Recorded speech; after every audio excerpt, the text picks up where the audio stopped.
Haka jingle kai final jong ka AFC Under 20 Asian Cup ka Uzbekistan persya ke Iraq. Haba phai shakane ke jingle kai baro ardali ki Kynhun ki klemla ban pen khijar haka kela step wat lada kila persyang ban pen khijar. Badai haka kela min kata ke minit ke bah nyau peu ar leng ba ka penalti balakan jat dau Umar Ali ka Uzbekistan kala yo ban tap ye ka gol ke Nyngkong.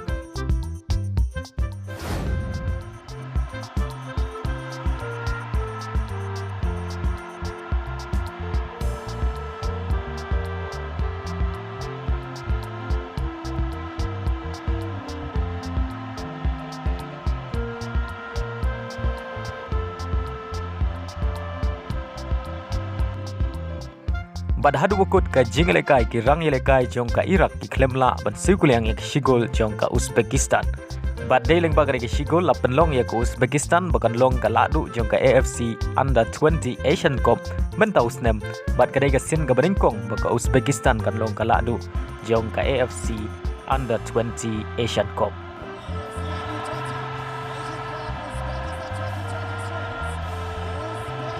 Haka jingle kai semi-final leg 1 jong ka Gaucho hapadeng ka Kynhun Suarez ka Gremio persya ya ka Piranga.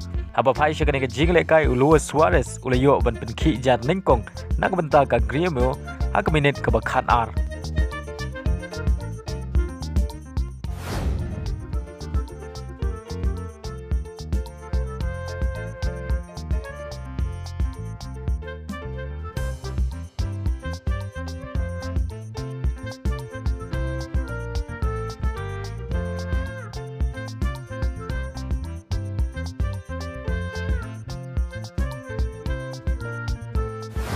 Pada haka kelamit kata ka minit ka bah riu pekundai ka Piranga kala yo ban tap ya ka gol pen khai leng ba ka penalti balakan jat do Korea Faris.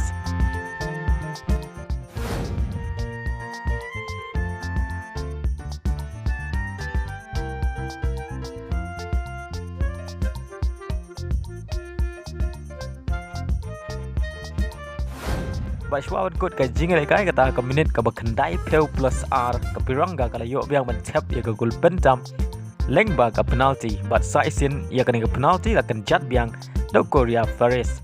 Pada hadu kot ka jingle kai ka Piranga kala la ban Pynliem da R la ka way persya ya ka Gremio haka semi final leg 1.